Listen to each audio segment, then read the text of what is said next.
Welcome back. It is I, Eric Arnold, once in a while known as the Big E, here in the secondary studio, not in the sports barn.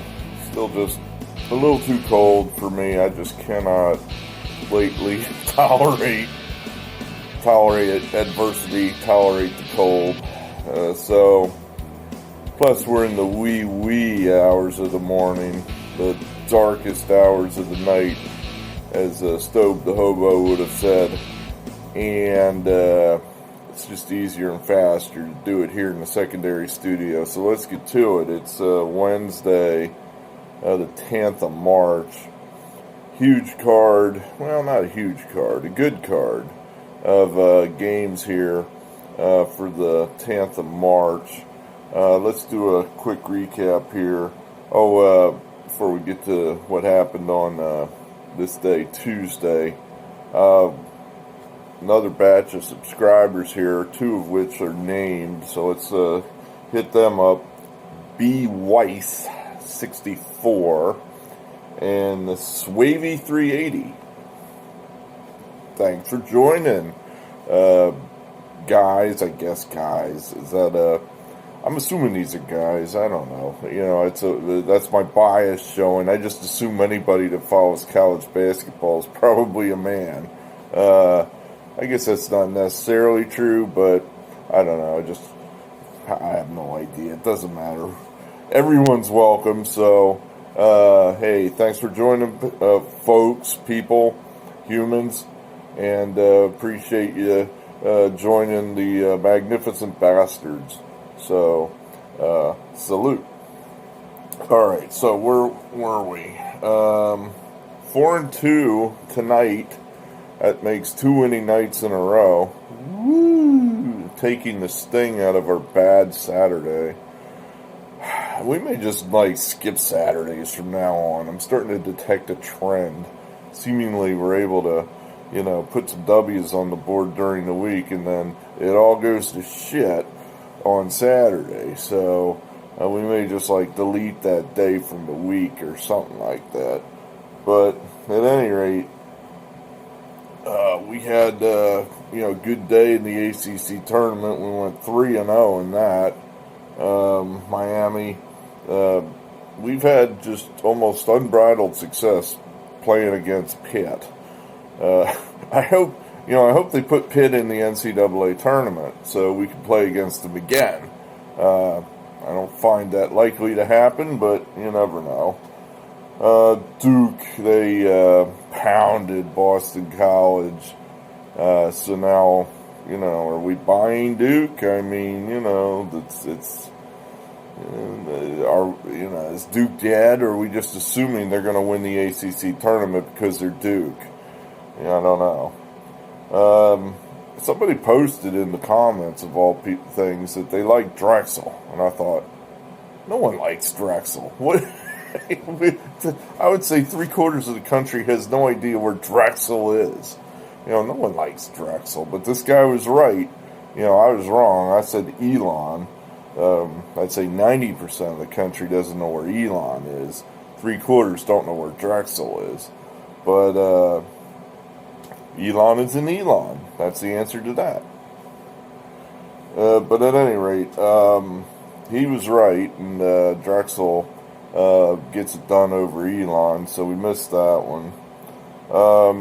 Right in fading Mike Bray, although Mike Bray pulled it out at the end, so that probably saves his job, I would think, now that he got 2 wins in a row, defeating Wake Forest there on a last-second shot, but we get the cover. Cleveland State, they got their feet under them there, and they proved they're the best team in the horizon. So they get the win, they get the cover, they get the NCAA bid. Good for them. And then late night, I believe it or not, I fell asleep during this game. I mean, I take naps at all hours of the day and night, so I could stay up till 4 or 5 in the morning making these videos. And they were down at halftime. Gonzaga was, I think. I think they were. And then I woke up and, the game's over, and I flipped back. It's like, oh, they covered, or they won the game. They did not cover. I thought, man, if they lose this game, this is really a historic game, and I didn't watch it. I mean, this is probably the biggest college basketball story that no one's talking about in a long time. In other words, Gonzaga's undefeated. They are probably going to be the favorite in the tournament, and that would be the first undefeated team since the 1976 Indiana Hoosiers. This could be one of the great teams of all time in college basketball, certainly in the last 50 years, 40 years, and no one's talking about it. So I don't know if, I think that ultimately says nobody thinks Gonzaga is going to make it. They've never made it before. We all look at them and it's like, oh, that's all nice. You beat the shit out of Pacific again. But, when you play the Big East, the Big Ten, the ACC, that's where it all ends for you. So I think everybody's thinking that still. I still don't know where I've come down on this one yet. We're going to have to give this one some thought. I don't know if we're going to, is my bracket going to say Gonzaga on the bottom line? I don't know. See, here comes trouble. I'll just preempt this. I can see it coming. He literally just woke up. I mean, literally just woke up in the last 15 minutes. Like his alarm clock is set for 3 a.m. And it's like, oh, time to get up, Daddy, shooting a video. It's like, I guess that's, 3 a.m. I guess cats are up at 3 a.m. So we'll just set him here for now because he was just about to jump on the table anyway. All right, so 4-2. What else? My notes say Bash Ivy League. I remember. I was watching the highlights when I woke up from my nap, and the Scott Van Pelt's highlight show's on. So they're showing me the highlights there of, everybody punching their ticket and Cleveland State storming the court and going crazy and what have you. And I thought, screw the Ivy League. Screw these, holier than thou, we know better than you, overeducated twits who, we can't play. It's a pandemic. It's dangerous. We'll kill people. Yeah, well, guess how many people were dead because they played college basketball? 0. So, just like we all said would happen. And those guys are all sitting at home. And I bet there are actually a lot of athletes in the Ivy League that would have wanted to play. But, the overeducated twits that run this country, no, we can't possibly play. No, that's dangerous. So, screw those guys. I was happy to see, that's why we play sports, because it's exciting, because when you win, it's fun, Even when you lose, you learn things. So, Grinches all that didn't want to play this year. Boo-hiss to you. All right. Wednesday. Let's see. Wednesday. That's Tuesday. Here's Wednesday. All right. Well, I guess we'll go right back into the ACC. We've had some luck in there so far. So, I just tried to pick some of these matchups that seemed interesting to me, or I thought I knew a little about. This is such a big game. I have got to get my cable provider to get me the ACC network. I don't get that, and there are a lot of these games. It's all that I can't see because it's on the goddamn ACC network, and that's all it's on. So, well, that's my problem. But this is kind of a playoff game, really. I mean, Syracuse, according to Joe Lunardi, I guess it's just on the wrong side of the bubble. I don't know where he'd have them. In other words, if they beat NC State and then they go on to play, I think, Virginia and lose, so that's 1 win, 1 loss. Is that good enough? I mean, did you help yourself? Because that's 1 win and 1 loss. I guess it depends how you do it. If you barely beat NC State and get crushed by Virginia, then it probably didn't help you, I guess. But then NC State, I think they're pretty close too. In other words, if they beat Syracuse and then they beat Virginia, to me they should be in. They've closed the season here hard, winning 5 straight, something like that. So I think that's where. See here, we're getting better now. I'm actually taking notes, and I'm pulling up my notes here. I actually have rationale besides, I think NC State's better.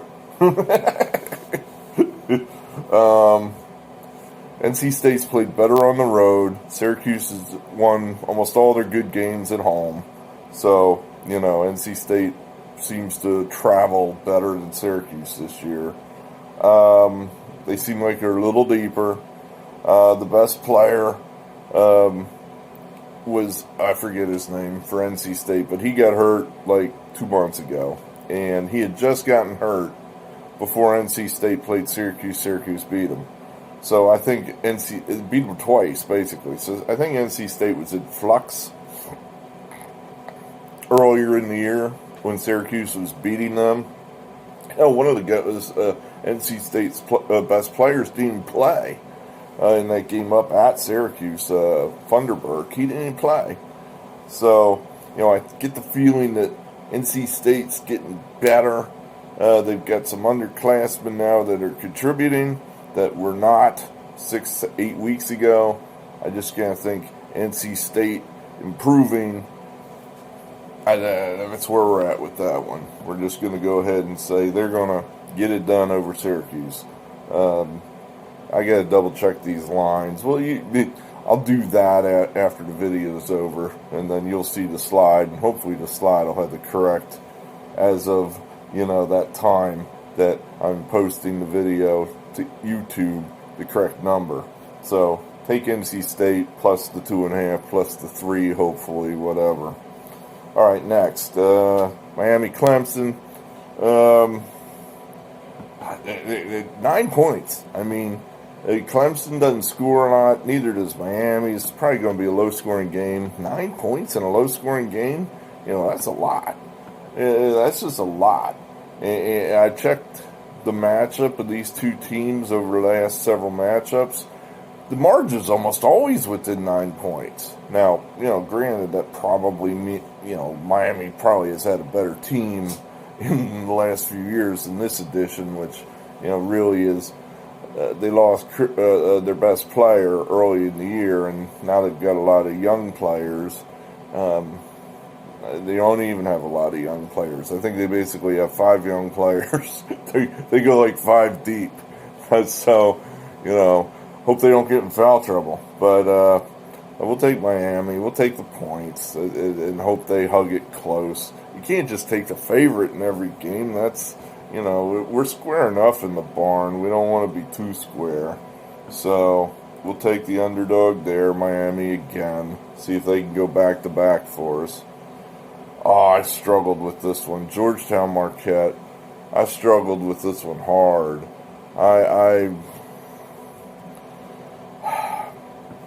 want to play Georgetown. I do. And then I just keep coming. I just remember what happened this weekend where, it was such a great spot for Georgetown to go up there to UConn, and they just got smashed. They were just uncompetitive. Not competitive. Is that a word? Uncompetitive? Non-competitive. They had a non-compete clause, apparently, unbeknownst to me, that Georgetown had signed a non-compete clause with Danny Hurley, and I didn't know that. So they did not compete, and we lost. So that makes me bitter, and Georgetown's. I just don't think Patrick Ewing's a very good coach. Have I ever said that before? I think I have. At any rate, I don't think Steve Wojciechowski's a very good coach either. So that kind of... Anyway, I came down with Marquette. The theory was... I'm reading my notes here. All right, Georgetown, they were at Connecticut, on Saturday? So they had to go home to Washington. That was, Sunday. They might have got one practice in on Monday. They come up to New York Tuesday, and they play this afternoon. They might have got one practice in. Marquette, they've been home for a week getting ready for this. So, I think Marquette's just going to be more prepared.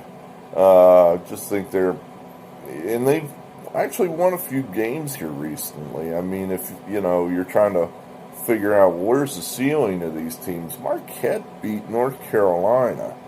And I don't know Georgetown's good enough to beat, a North Carolina. I know North Carolina's nothing special anymore, but, it's still. I mean, North Carolina wiped the floor with Florida State, and they're the best team in the ACC. So, anyway, we'll take Marquette. All right, let's see what else. Also in the Big East tournament, Butler and Xavier. The Xavier on the edge of being in, being out, and they haven't played well lately. I don't know. Butler hadn't played. I don't think Butler's very good. It's just not your father's Butler team. Oh, well, let me think. Was that right? Your big brother's Butler team. How about that? It's just not really a very good team. I mean, so I don't think Xavier's going to be looking past these guys. They're coming off 2 losses. So I think Xavier's going to be right there with it for 40 minutes, knowing they got to beat Butler. They have beaten Butler. This is a team they generally handle. They've already beaten them twice this year. That might right there make me kind of look away and say, oh, well, hard to beat a team 3 times a year. But, Xavier just beats Butler. That's just one of those things they do. So I think they're going to keep doing that. And this is a team, like I said, often when you have a team that's going to drop that 3rd game, they're maybe not paying attention, looking ahead to something else. What is Xavier looking ahead to? They got to have this game. And they've coming off 2 straight losses. So I think they're going to be focused, and woe be to Butler. I think Xavier's going to get this game easily. So we'll take Xavier.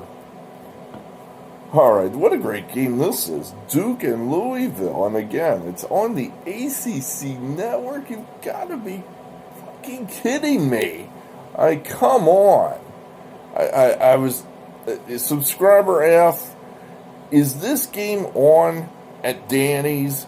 I've covered this with him before, and I'm 98% sure that the bar I go to does not get he doesn't get the Big Ten network, so why would he get the ACC network?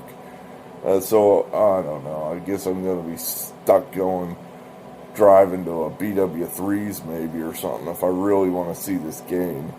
But I do want to see this game. This is one where I'm going to take Duke, and I would be perfectly happy to be wrong. I would love it if Louisville would knock these guys the hell out. Boom! That'd make my night. I could go what do we have here? I don't even know. Did I tell you how many we have here? 1, 2, 3, 4. I think we have 11 games. So that would make my night if we went. All right, I lie. I would be pissed off you cannot believe if we go 0 for 11, and it doesn't matter if Duke gets knocked out or not. So that's a lie. That's not true. But I would really like to see Duke get knocked out. I just don't think it's going to happen. It's just my default setting that I believe evil ultimately always triumphs over good, and Duke will triumph over Louisville and somehow keep their tournament dreams alive. I mean, Krzyzewski's lost twice already to Louisville. Is he really going to lose a 3rd time? all right, let's go there. Let's go to conspiracy theories. Duke is the flagship team of the ACC. Sorry, North Carolina, but it's Duke. It's been Duke. It'll keep being Duke until Krzyzewski retires. And is the ACC really going to let their flagship team miss the tournament? They're going to give them all the help they can. Those officials, watch it, Carly Jones. You might end up with 2 fouls before you even get introduced tonight. It could be that bad. So, they're going to get some help, I think, for the officials. Duke's favored. I mean, they're the lower seed and they're favored. To me, that just tells you someone knows something. There you go. Someone knows something. I don't even know who is the ACC commissioner. It doesn't matter, I guess. The dark, shadowy man in the corner putting money down on Duke. Yeah, we're taking Duke. We're going to take Duke. Sure, why not? Root for Louisville, but we're taking Duke. So, all right, let's go into the Big Ten here. Some of these games I agonized over and spent, half an hour, 45 minutes on. This one I spent like no time at all. Just Minnesota's just falling apart. Neither one of their missing dudes, Kalsher or Liam Robbins, neither guy's going to play. They got a short bench. They haven't played well. They haven't replaced those starters. Northwestern's starting to play, they're putting some W's on the board here late in the season. This, to me, just seems like two teams going in opposite directions. I don't think it's a good idea to try to catch a falling knife, and that's what Minnesota is right now. And, like I said, Northwestern's a young team. They're building towards next year. I don't know if they had any seniors. I think it's basically all juniors and underclassmen. So, we're just going to go ahead and say Northwestern here. All right. Whoops. All right, Utah, Washington. This is another one that looks really pretty good to me. It makes me nervous when you're taking all the favorites here. It's like, here we go. But Utah is got a good coach, Kristoyak. We like him. Think he's a good coach. Washington's coach is just about ready to get canned if he hasn't been fired already. Washington's been sitting home now for 8, 9, 10 days, just sitting there. They're ended the season with like 3 straight losses. They've been sitting at home for 10 days. Now they got to go all the way down to Las Vegas to play one game. They're probably going to just mail it in and go home. And the end of a lost season, and the coach will be dismissed, and then they can start over in the off season. That's kind of what we're looking at there. Utah is a much fresher team. They've been playing this week where Washington's been sitting there idle. So I think Utah is going to be in better condition and just wear them out. Just wear them out, and we'll lay the points there. And think that's definitely you're in the right place laying the points with Utah. All right, this one I went around and round with this week. Notre Dame, North Carolina game. I wanted to pick North Carolina. Frankly, I think I ended up with Notre Dame just because I'm looking at my card. It's like, well, picking all favorites, that's a loser. Can't do that. That's a loser. But what was the thinking here? I think the thinking was all North Carolina's wins this year have basically been at home, all their good games. Notre Dame, they're not very good. But, now they played 2 wins in a row. They defeated, don't touch the camera. they were way down to Wake Forest, way down, like, I don't know, 15 points, 12, 15 points with 10 minutes to go. And they came back and won. So with a last-second shot, but still. To me that means Notre Dame has not quit. And, they still might be, trying to save Mike Bray's job. They're still mad at the students for chanting, "Fire Mike Bray."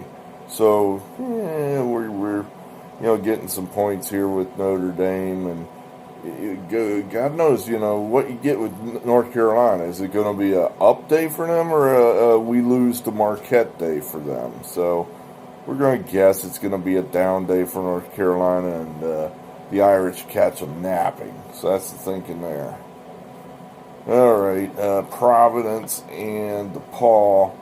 DePaul stinks. That's a bad team, a bad coach. We think we have an edge with Ed Cooley, the Providence coach. I keep saying that, and he keeps getting us beat. So I don't know if we're in the right place here. But gee whiz, DePaul stinks.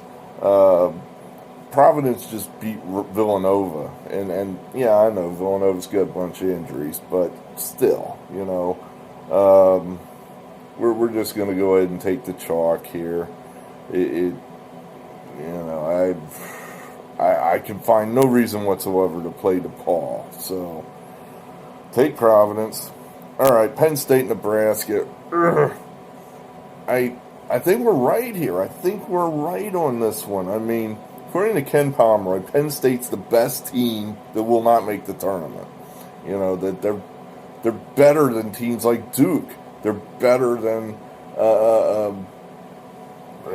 they were better than a bunch of teams you've heard of. Teams that are going to make the tournament.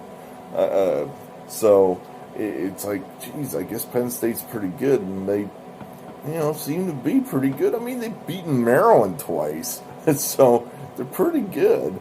But they've yet to cover against Nebraska. So is, Nebraska their kryptonite? Is that, they're laying some pretty serious wood here again against Nebraska. I don't know. I think the third time's a charm. That they're just going to get it done this time. The guy that beat them both times, or beat them, caused them to fail to cover. He isn't there, that Teddy Allen. That guy, that villain, he's not there anymore. He's the villain as far as Penn State goes. So he's not there anymore. And we think this is where Penn State, it's oddly enough, I mean, it'd be something curious to see if Penn State could beat Nebraska, then they get Wisconsin, they could beat them, then they get Iowa, they play them tough, then who knows, could Penn State somehow make an argument to get in a sub-500 record? I'd be an interesting argument and see how. I think ultimately the answer would be no, but anyway, we're going to take Penn State there. And then the last favorite, again, square. It's a square card tonight, that's for sure. But the last game here is Oklahoma, Iowa State. This does not seem where I would normally be, laying double digits to an in-conference opponent. I'm often on that team that's, getting the double digits. I just really dislike this Iowa State team. They're 0-18 in conference, 2-21 overall. And, Oklahoma is only a, 11 and a half point favorite? Where is it? There it is. My notes say 11. That seems low. Now, I get it. Oklahoma is coming off 4 straight losses. But, they had one clunker in there, the fourth loss to, Kansas State or somebody like that. And then, they played some tough opponents, and they played them close. It just went the other way on them. They just didn't get the bounce. Next thing you know, we got 4 losses. I don't know they're playing that badly. They got 4 straight losses. Yes, 4, Porky, 4. And I think this is a get-well game for Oklahoma, where I don't think they're playing that badly. I don't think the wheels are falling off. So here you get the shittiest team in the Big 12, which has done nothing all year long, absolutely nothing. That team has nothing going for it. They're not improving. It's a dead team. And I just kind of think that this will be a get-well game for Oklahoma. Kind of like Duke beating the hell out of Boston College today. So that's the thinking. So that's that. That's what we have for you. So 11 games. It was 11, right? I think that's right. I'm going to count it up again. You can count. You can do the math.